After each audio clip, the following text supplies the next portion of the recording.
Located 250 miles north of San Francisco, off a winding mountain road leading to the lost coast of California, outside the town of Petrolia lies the magical Mattole Camp and Retreat Center. Originally built as a fishing lodge in 1926 and then expanded with other buildings in the 30s, this 13-acre camp has been used as a retreat center for church and summer camps since purchased by the Eureka First Presbyterian Church in 1959. The town of Petrolia was named when oil was found in 1865. This area is the site of California's first drilled oil well.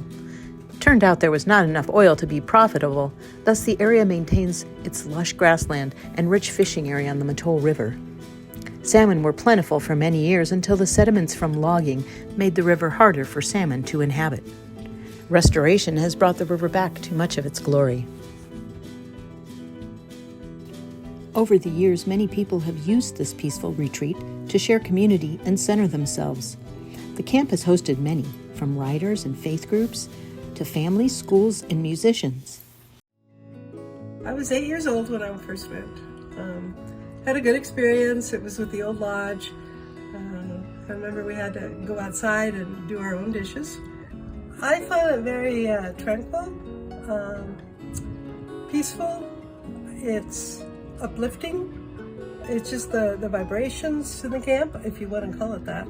I know that the campfires are always meaningful to me.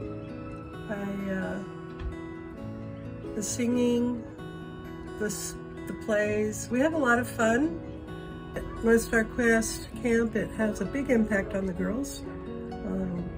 Their parents talk about how they come back a different child for the better.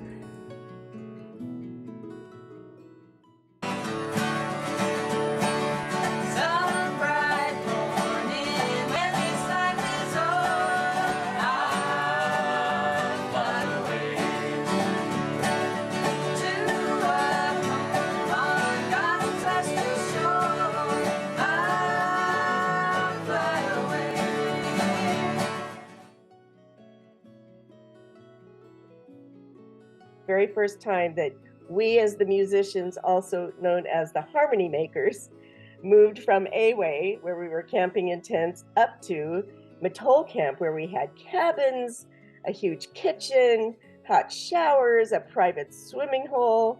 I mean, we had everything we wanted. That's where it started. There were about 40 of us, half of them were kids. We used to put glow-in-the-dark necklaces on them and just let them play in the forest, and we could watch them as their little glowing necklaces ran by, and it was incredible. And then we would start playing music, and we would play music till 1 or 2 in the morning, and it was great acoustics, great atmosphere, great spirit of people who just loved to play music. 2009 is our first volunteer week.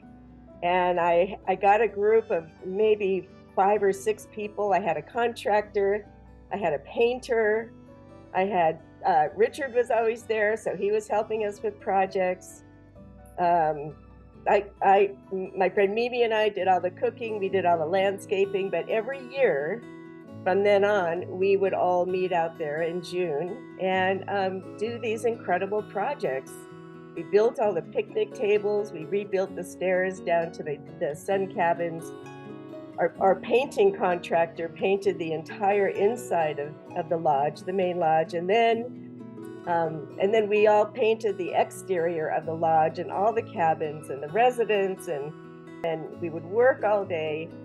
And then about 4 o'clock, you'd hear a whistle, and I think it was Alan would say, "Okay, time to hit the river," and we would all go down to the river and then just all in the evening just share a great meal and play some music, and that went on until about 2017, 18. We worked hard, we played hard, but we shared in this community of efficiency and progress and really good spirited.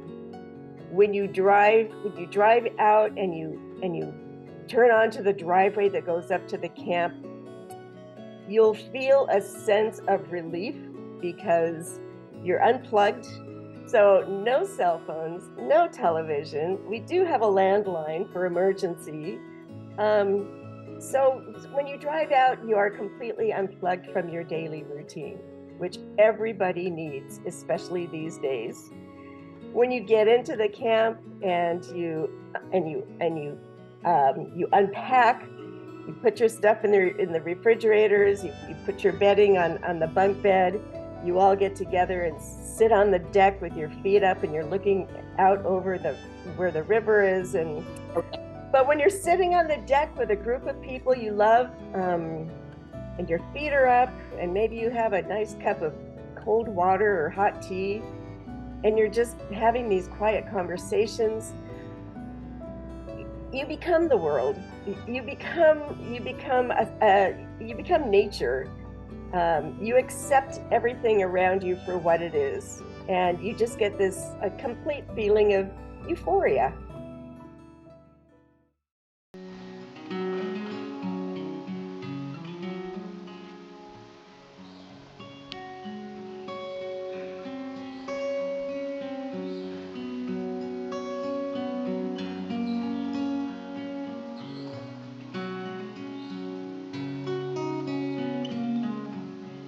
A caretaker would obviously provide the security that the camp needs.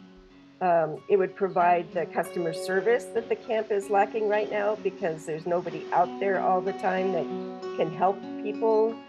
Um, we love to have that welcoming feeling when groups arrive, that there's somebody there that knows the camp, understands the camp, can walk people through the camp and show them the ins and outs, the quirky things, the ping pong palace, where the tools are kept, where the toilet paper is. I mean, all of this would be covered by a full-time caretaker. Right now, it's just kind of whoever's out there, and not that they're doing a bad job, they're doing a great job, but they're volunteering. We would love to get to a place where we can afford a caretaker. That's kind of the big situation. And I know next year, this year, 2023, I know we're pretty booked up for summer, which is great. But yeah, just for security reasons, for customer service, for maintenance, all the things that our past caretakers have been able to do. It's crucial, I think, for the well-being of the camp moving forward. The Mattole Camp and Retreat Center is reaching out to the community and beyond in an effort to find those special folks who would be willing to help us out financially. Please come visit the camp so you too can experience the spiritual wonders that are Mattole Camp and Retreat Center.